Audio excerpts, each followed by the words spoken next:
Hi, everybody. This is our chapter on clinical judgment. So there's only 11 slides. I'm going to try to be concise.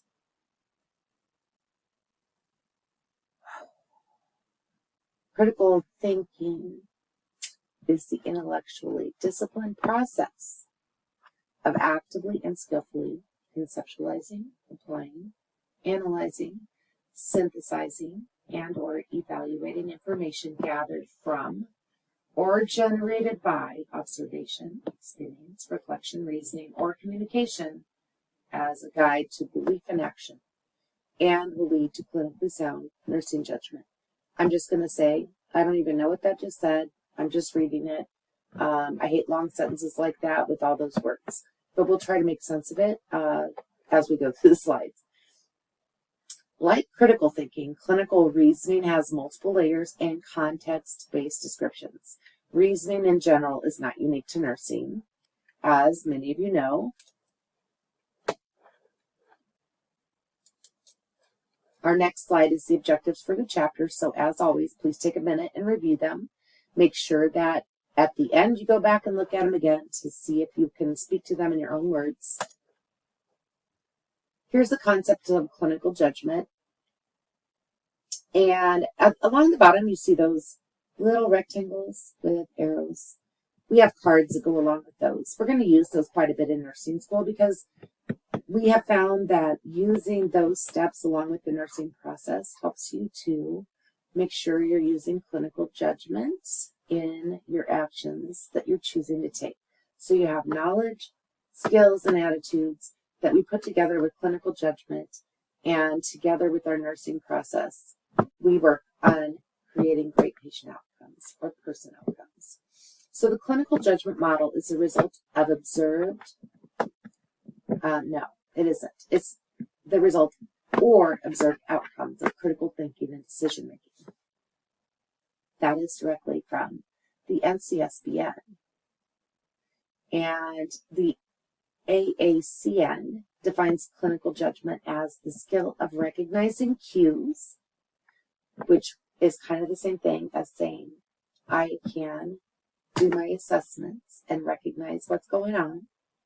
So you recognize cues regarding a clinical situation. Then, based on your knowledge skills, you generate and weigh hypotheses. Then you decide upon your actions and you evaluate the outcomes of those actions for the purpose of arriving at a satisfactory clinical outcome. Hopefully you notice that this definition mirrors the nursing process, which is discussed later in this chapter. As you move through the rest of this chapter, consider the overlap and use of the terms critical thinking, clinical reasoning, clinical decision-making, and clinical judgment. Memorizing definitions is not the goal. Please don't do that. I don't even have them memorized. Your first goal is to understand how the concepts relate to your learning and the teaching strategies, your assignments, the exams, and other course-related activities. So then you apply the concepts in the clinical setting and consider how they are fundamental to your nursing practice. Finally, it's important that you acknowledge the impact your clinical judgment has on patient outcomes. So when the nurse educators think about developing clinical judgment, one of the first models that was referenced is Tanner's clinical judgment model. I mentioned this in the last set of PowerPoints, so hopefully it layers the knowledge. This research-based model accounts for the impact the nurse's knowledge, experience, and values have on assessment and action in a situation. The importance of knowing our patients and considering their perspectives, the influence of context and culture on the situation, the recognition that nurses typically use more than one reasoning pattern, and the importance of reflection to foster the development of clinical knowledge and improving clinical reasoning. So remember how I talked about one of the most important things you can do is reflect on what happened, how you can change it, or, was it of value or was it not a good outcome? What had happened in the process if you took the wrong path, so that you build knowledge and the next time it goes better. The clinical judgment model, the clinical judgment for this model is defined as an interpretation or conclusion about a patient's needs, concerns or health problems, and or the decision to take action or not. Use or modify standard approaches or improvise new ones. The core elements of the Tanner model include noticing, which is the initial grasp and perceptions of a situation that are not impacted by context, the nurse's practical experience, knowledge of expected versus unexpected data, ethical perspectives, and the nurse-patient relationship. Then we move into interpreting and attributing meaning to the data through multiple reasoning patterns. Then once that's done, we move on to responding and deciding on an action or inaction, and then monitoring the patient outcomes. Finally, we move on to reflecting, inaction, and on action. What makes this model the go-to for many student nurses and nurse educators is that the first three components of the model are supported by reflection. So reflection in action occurs when you're actively engaged in the situation. So you're doing it and you're kind of reflecting, is this what I should be doing? And then during ongoing monitoring and assessment, you're reflecting. You're reflecting on action during that. Then that mirrors a debriefing or a post-conference, which occurs after the situation and drives clinical reasoning. Note that this model is cyclical, which indicates that the learning that occurs informs future experiences. And so we're layering knowledge. Start out simple. You have this situation occur. You learn from it and you get that knowledge ingrained into your skills, knowledge, and attitudes. Then we build on it and we add something a little more complex. So you already knew some stuff, so you are practicing those. Then you added a little bit more knowledge, and then you add some more the next time. And throughout, we're doing formative evaluations. Formative means that we're kind of looking at and providing feedback ongoing and allowing you to reflect on your own process in a non-judgmental way, and not really for a grade, but just to build your skills. So that is what we do. Next, we have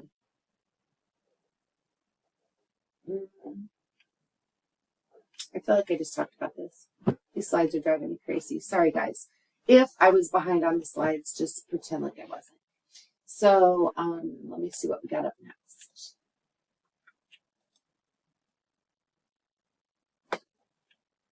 Yeah, that's what I just talked about. So read over the slides, see if what we just talked about makes sense with that. Next, we have the National Council of State Boards of Nursing, or the NCSBN.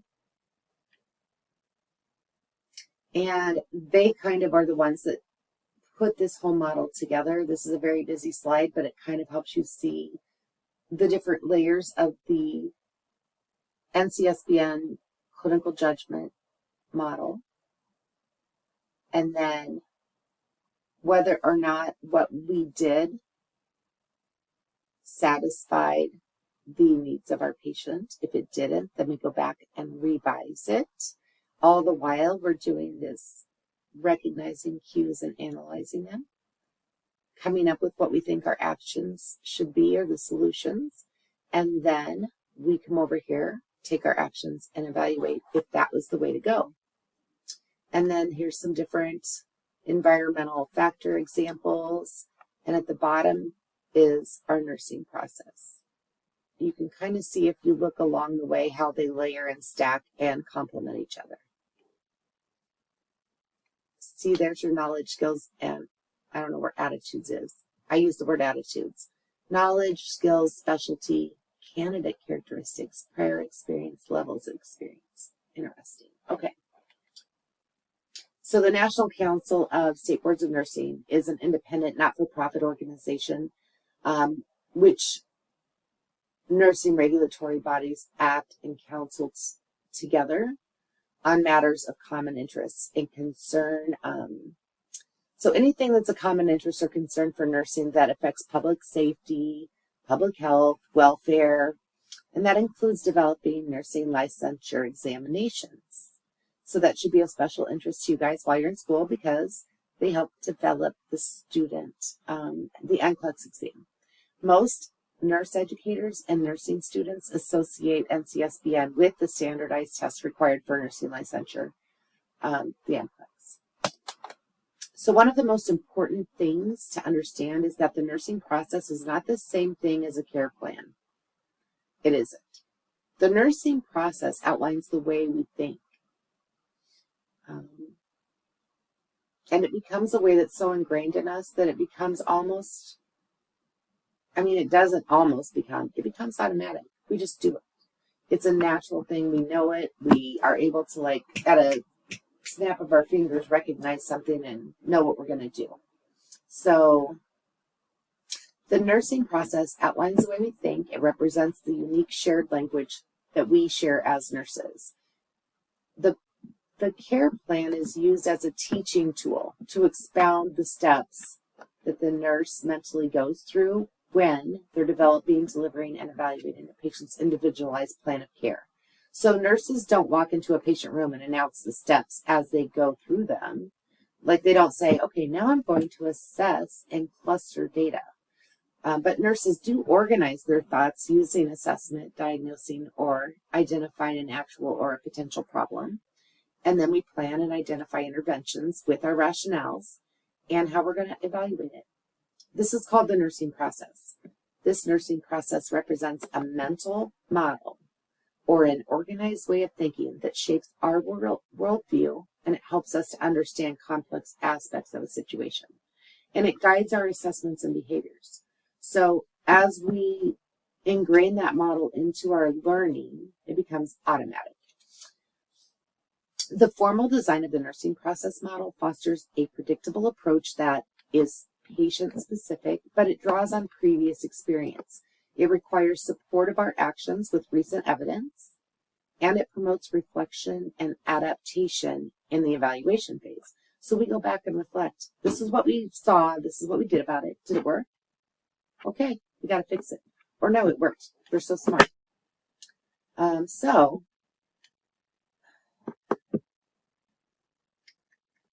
Let me see what else I wanted to say about it. The table-based care plan or related concept map provides students the opportunity to go through the linear ADPI process intentionally to formalize this organized way of thinking like a nurse. The individualization of care plans uses the nursing process, and it requires clinical judgment. So we make our care plans and we individualize them for our patient using the nursing process and using clinical judgment. So one of the things you as students have to identify in patient care is actual or potential problems. So those are broken down into an actual nursing diagnosis or a risk for diagnoses. And if you think about it, which one is a higher priority? Actual or risk for? So we prioritize things appropriately using the ABCs and then Maslow's hierarchy of needs. You'll delve into this much deeper with us, and you'll become very familiar with prioritizing your patient's care. So now we talk about the competency outcomes and performance assessment model. That is going to integrate essential practice competencies, outcomes, and outcome statements. Interactive learning strategies and objective competency evaluation to validate competence in an effort to promote patient safety. That's a very fancy way of saying that we're going to make sure we're using evidence-based practice and learning strategies to make sure our patients have good outcomes. And this model was adapted in 2011 to prepare learners for effective role performance in the clinical practice environment. It specifically determines core behaviors in the affective, which is emotional, or I would say emotional or feelings. Cognitive, which is learning and logic and brain, and psychomotor realms. So psychomotor.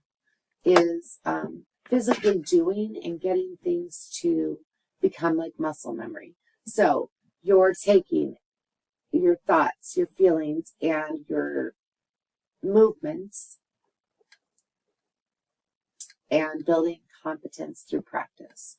So this concept of assessing students' knowledge, skills, and attitudes, or KSAs, as you'll hear us refer to them, is a fundamental practice in nursing education. So as your educators, we look at your knowledge, skills, and attitudes to see if you were successful, and were we successful. We as nurse educators rely on standards of education and practice published by the national leaders to guide the development of your curriculum and the methods that we teach. This development is intentional and it's collaborative, and it's linked with accreditation of our nursing program. Our nursing program at MCC is ranked very highly in the nation, and as a matter of fact, we are one of the top nursing programs here in the United States. We just got asked to speak at the International Writing Across the Curriculum Conference at Clemson University this past June. Actually, Belinda got to go and do that presentation with a few other of our nurse faculty members, and it was an honor and a privilege to do that and be a part of MCC. We hope that you feel how awesome it is to be a part of this team too. So nursing education addresses collaborative, interprofessional-based initiatives that demonstrate responsiveness to national trends. So we collaborate basically with all of the other different healthcare professionals to respond to national trends in healthcare. A lot of times funding can be received by the Robert Wood Johnson Foundation. And in this case, this particular competency model was funded by that organization, and it was developed by thought leaders in nursing. All of these competencies that they came up with drive patient outcomes, and those competencies are quality and safety, QSIN. QSIN outlines the KSAs essential for pre-licensure and graduate nurses. And then using the Institute of Medicine, which, who knew it was now called the National Academy of Sciences, Engineering, and Medicine, and the seminal QSIN work. So all of this focuses on 6 areas, which I believe there's actually 10. It's patient-centered care, teamwork and collaboration, evidence-based practice, quality improvement, safety, and informatics. You've likely noticed that the text intentionally includes threaded cases that focus on cultivating QSIN competencies to build your knowledge and ability, and to apply the competencies to a challenging clinical situation. We do this by asking you to consider possible courses of action. So, here's a situation. What do you think you should do? Let's talk about the different possible outcomes. And then we reflect on it to see what was that, was that the right thing to do? Was that the priority action? Could we have done something different? To help you develop your knowledge, skills, and attitudes as a student nurse. So the questions posed facilitate multiple ways of thinking and expand your frame of reference. So some of you are coming in with a pretty good frame of reference. Maybe you've worked in healthcare for a couple of years, and so you've seen a lot of things, and your nurses know you're going to go to nursing school, so they pull you in and go, look at this. Others of you maybe have not worked in healthcare, but you have family members that have gone through some really traumatic, hard clinical diagnoses, and that's why you're here. So you'll have your own experience too. Others of you will be like, I don't know, I just wanted to go into healthcare. I know it's a good job, but I don't have any experience. So you're coming in at different levels. So when we work together in groups, please, please, please, if you're one of the people that doesn't know very much, don't feel like you're never going to get it. Learn from those around you and ask lots of questions. And come to us if we're making you feel like, or if you feel like, I just don't get it. Because we'll help you. You'll get there. One day it'll all click. So, Use the boxes embedded throughout your text to orient yourself to the cues and competencies because they directly relate to the integration of all the concepts that you need to develop to get your clinical judgment. And there's all kinds of different collaboratives and competencies that you need to know. But basically just know that there's a lot of theories, and all of them at the end of the day are geared to ensure quality patient outcomes. The last one here is the Interprofessional Education Collaborative, or IPEC.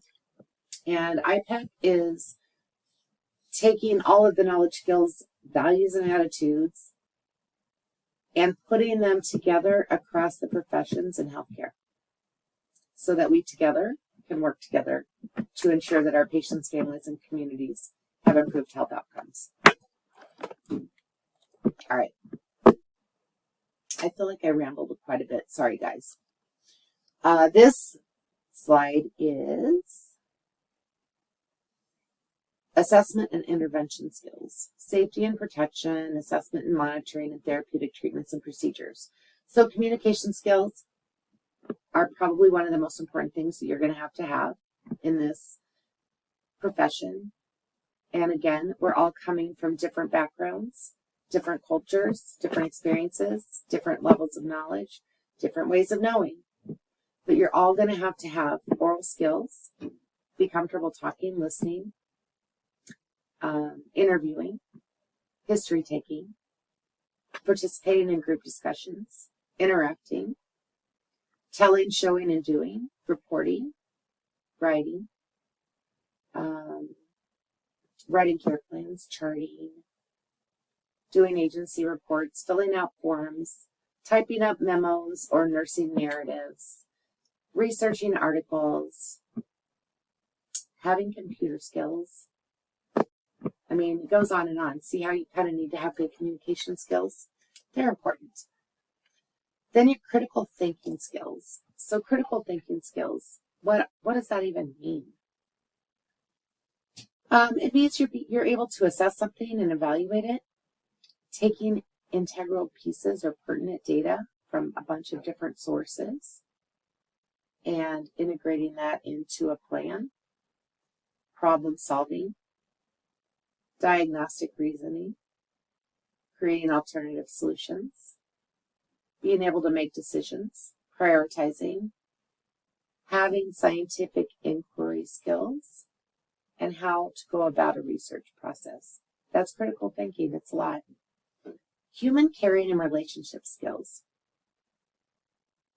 Again, with the different background skills and attitudes, we together have to have morality, demonstrate ethics, understand the legal principles that uphold our position, have cultural respect.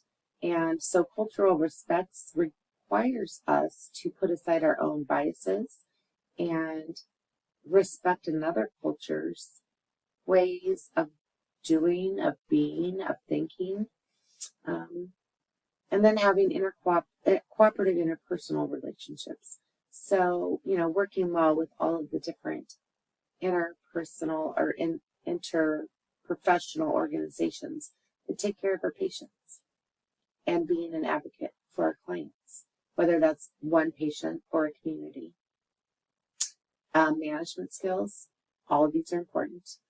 We have to be good at organization, coordination, planning, delegation, supervision, be accountable and responsible, write our own performance appraisals, and work on our own quality improvement. So we need to be good at self-regulating. Leadership skills. I talked earlier in another video about how we all have the ability to be informal leaders, even if we're not the director or the manager or the charge nurse. So our leadership skills, we have to be good at collaborating. We have to be assertive. Assertiveness is different than aggressiveness. So being assertive, understanding, part of it is being confident in your knowledge and in what you are seeing. Taking some risks. Maybe it's a risk for you as a new nurse to step up and say, hey, doctor, I feel like I'm seeing this. Did you see that? Or is there a possibility that maybe we're missing something?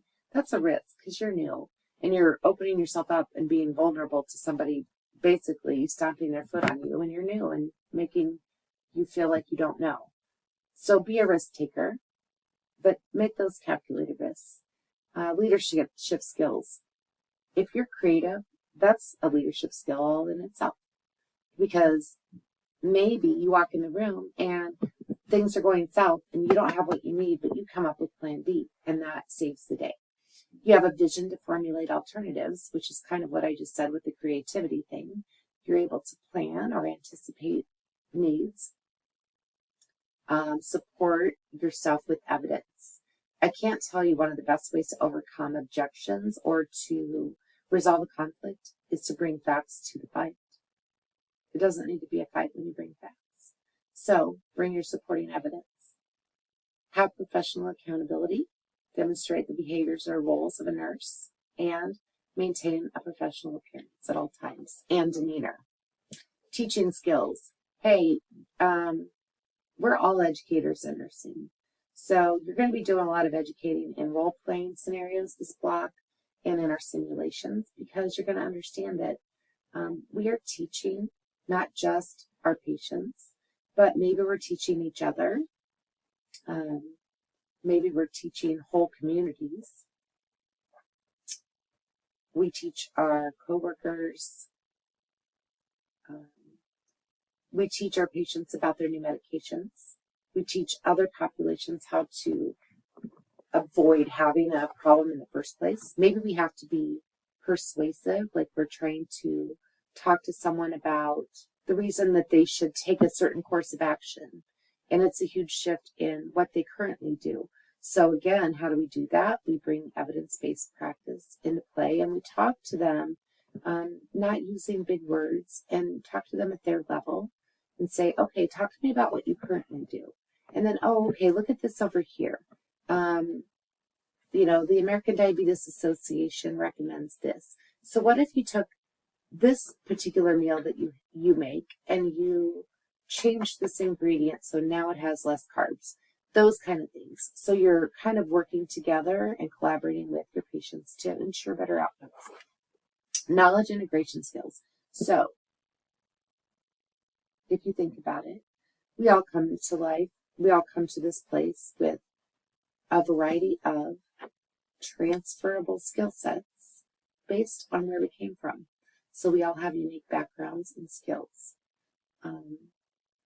I don't know where everybody came from yet. Hopefully I learn that as the semester progresses. But many of you came from a healthcare background, and you're going to add so much value to people that didn't come from healthcare. Others of you maybe were school teachers, or you stayed at home with the kids until they were a certain age. There's just, you might have worked, like I worked in corporate America for years before I went to nursing school. We all bring transferable skills that are going to benefit our patients and our professional. Okay, clinical decision-making theories, models, and frameworks. That looks like a boring slide, doesn't it? But we probably need to know it. But I will tell you this right here. We refer to this all the time. So every time you start a new career, or maybe you just changed departments, guess where you are? You're right here. You're a novice. Right here. And then the novice, you don't have any professional experience. So you are relying on people telling you what to do. And you're doing a lot of research and reading and writing and learning, which you're going to be doing right now in Block 1 and throughout nursing school. Then you're a beginner. So you start to note some situational components that are going to come up and you're going to see. But maybe you're not prioritizing between what you're seeing. You're just starting to recognize like, oh, when I see this, that patient probably has this. Then you become competent. So you're starting to understand the actions in terms of long-range goals. So why am I doing this particular thing? Because I'm looking for this outcome. Then proficient. Maybe you start to, well, this says perceive situations as wholes rather than in terms of aspects. So, you know how I was talking about concept maps earlier? Proficient would be, you could take a blank one and fill it out for something. So if I handed you a blank process map and I said, tell me as a nurse what you would do if your patient had congestive heart failure. If you can fill it out without looking at anything, then you're probably becoming proficient. And then expert is you intuitively, remember how I said intuition? You have the knowledge. You have to have all those things to have the intuition, to grasp a situation, and you know exactly how to zero in on how to fix the problem. So that's your expert level. So your experts are the ones that are working interprofessionally and maybe training or mentoring other people. When you're proficient, maybe you have graduated from your new grad, you've worked on the floor for a year, and now you want to become a nurse preceptor. So you're proficient and you're going to be that next generation to bring up those novice and beginning nurses to help them build competence. So see how it works. All right, so nursing is not alone in the endeavor to develop clinical judgment, although critical thinking and judgment take different forms and have different focuses depending on the end goal. Clinical decision-making is often based on a defined process or framework that provides a rational structure for student nurses. In nursing, our understanding and application of clinical judgment is rooted in several cognitive theories. I feel like we don't ask you any of these theories, but it's good to read about them because then you understand where they came from and why we're doing it the way we're doing it. So Benner is one we use a ton, and that's that novice to expert level. And then most new graduates do function at the novice level, and you build your way up, and I already gave you that example.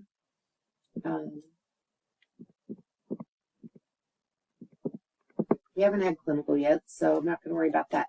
Clinical judgment and decision-making models move from facts and rules to a dynamic decision-making model that integrates your clinical experience. So another cognitive model that informs decision-making mirrors the way we think of a computer processor. The information processing model requires memory that is classified as sensory, which collects and transforms. And then we have short-term or temporary and long-term, which is more permanently stored memory.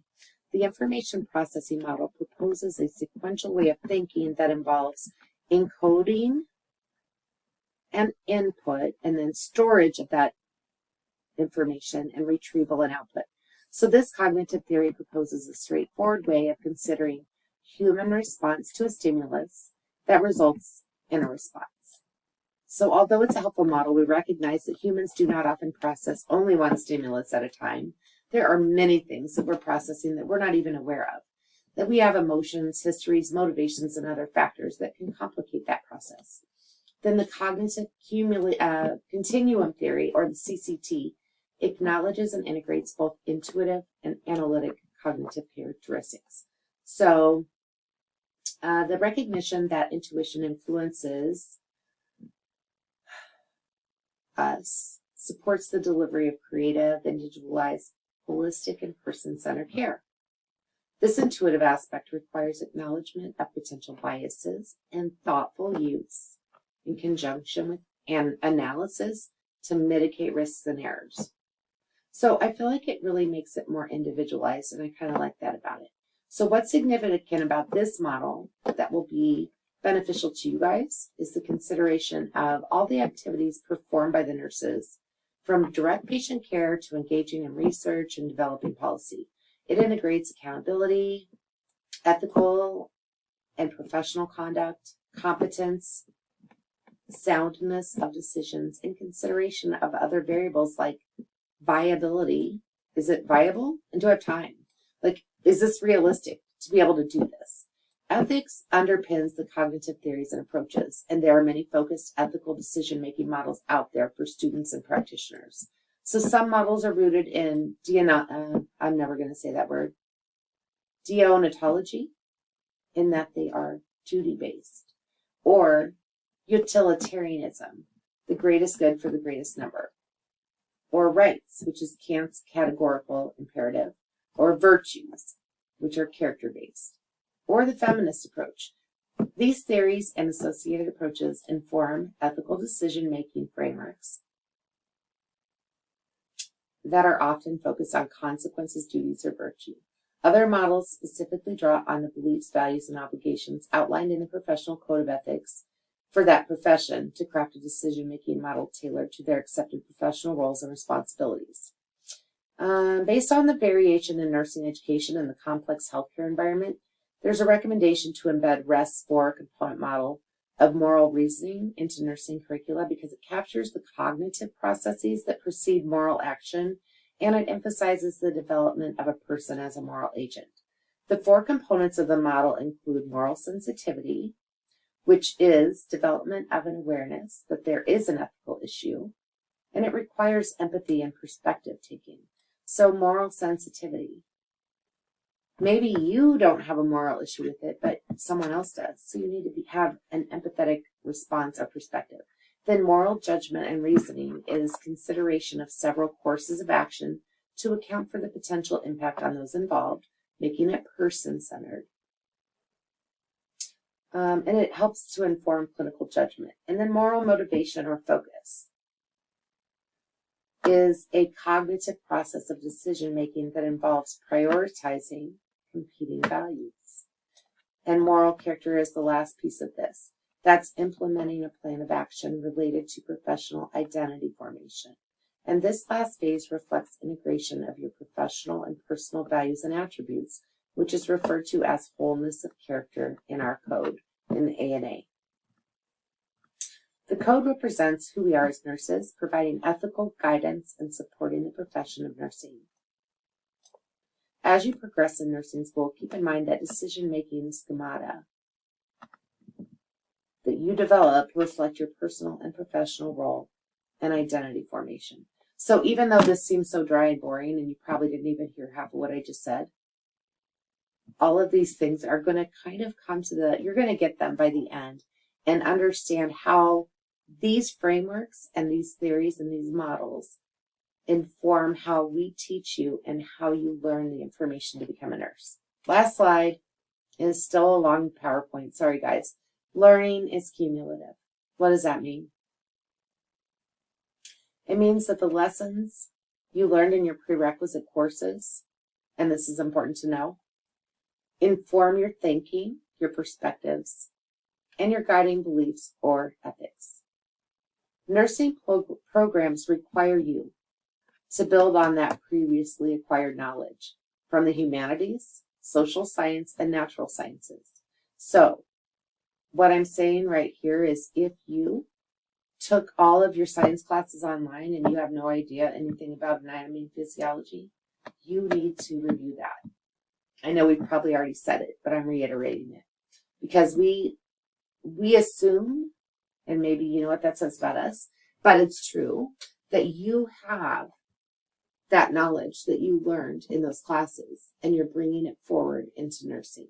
So the study of history, critical race theories, critical theories of nursing, critical digital studies, planetary health and climate science, politics, public policies, policy formation, fine arts, literature, languages, and the behavioral, biological, and natural sciences are key to the understanding of oneself and others.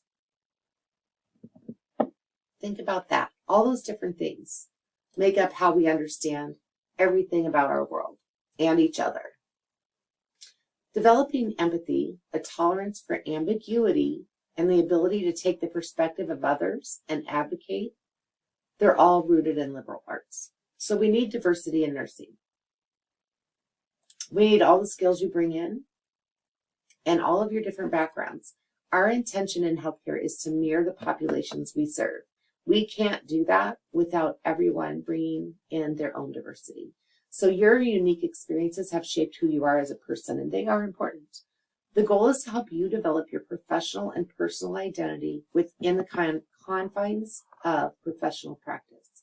That means that we foster decision-making by enforcing school policies regarding late work, addressing areas that require attention through formal actions, and partnering with you to define goals for your education. Any critical thinking and reasoning skills you already have in your repertoire will serve you well as we work together to adapt these skills for the clinical environment where our clinical judgment informs important clinical decisions that impact the populations we serve.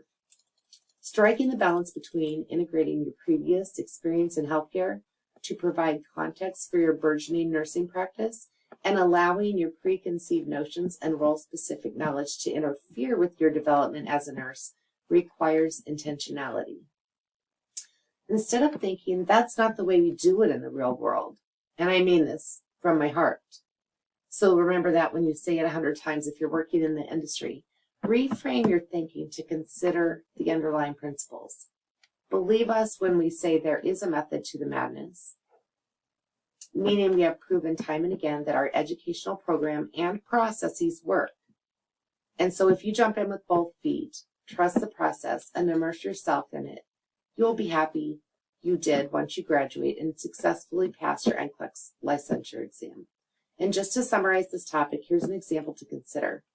A nurse inserting an indwelling catheter does not follow the procedure you were shown when onboarding as a patient care technician, or does not strictly adhere to the carefully constructed checklist you memorized for checkoff that week in lab. What you have to consider is whether the nurse adhered to the principles of sterility, the situation constraints, room setup, available equipment, patient anatomy, nurse's dominant hand, and the patient physical and psychological safety. Reframing your thinking to account for things you may not have considered at first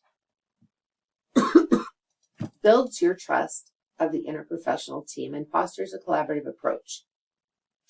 Nursing students benefit the healthcare environment by bringing positivity and elevating routine practice because of their questions regarding policy and procedure and constant observance. Ask questions, but keep in mind that your tone and words matter. Recognize that learning the steps is essential when practicing the urinary catheter skill for the first time, but the ability to adapt while adhering to the underlying infection control principles demonstrates clinical judgment. While in nursing school, you're going to be asked to formally reflect, often in writing, more than you expect. The practice of reflection is different than journaling. It is intentional, focused, directed, and purposeful. So guided reflection templates reflects our program's student learning outcomes or course outcomes and competencies. This reflection guide provides prompts in the form of both questions and directives that guide the thinking of the student nurse. Take a look under the interpreting heading. Do you see how this guide forces the student to arrive at a conclusion? There's also an expectation that rationales are provided, which integrates evidence-based practice. Now look under the responding header. Do you see how this includes prompts that guide your thinking of thoughtful, person-centered interventions? Pay special attention to the second question regarding the identification of stressors. This question provides the space and grace for the student nurse to reflect on their feelings. And the last 4 questions on the guide drive home the necessity of reflecting on learning. You will see these headers in the thoughtful, person-centered practice, challenging topics boxes included throughout this textbook. Take the time to consider the challenge presented and walk through the questions to reflect deeply and with purpose. Simulation debriefing, or debrief, is another touch point for reflection. I mentioned that in another lecture. I do your simulation experience. Reflection during a debrief is often done verbally with groups of participants. That is how we do it. A simulation debrief facilitator, which will be me in block 1, typically uses a semi-structured debriefing guide that prompts specific questions to engage participants and allows them to talk, vent, critique, and tie the learning back to the clinical practice setting. So it's an opportunity to give feedback, but it's not all just feedback. It goes deeper than that. So you tell each other, like, oh, I feel like you did a great job here, but I feel like you also forgot to do this. Like, you came in and forgot to introduce yourself and check my name badge. So that wasn't, maybe great communication, and you could have mistakenly given me something I shouldn't have had, or could have broken HIPAA because you were in the wrong room. Maybe you didn't do hand hygiene, so that wasn't safe, but you did this and it was great. So we're going to do a lot of that, but we do more than that. you are going to provide perspective to the team through your thoughts on how the simulation went. And that happens especially during the debriefing. We will often, no, we're not going to do a lot of training to integrate team dynamics. You're going to learn a lot about the different competencies, and so that will be your training. But a lot of times we'll give you a script, and we'll say, okay, this is what you do, but you don't share your roles, and then we kind of put it into play, and we debrief afterwards. How did that go? And then you can tell us, like, I feel like it would have gone better if this was written in. And that's fine, too, because we're all improving along the way. So we use it to debrief at the end. We usually go to a different room, and we take time to process our thoughts and feelings on the activity. And there's a lot of different variety of feelings that happen.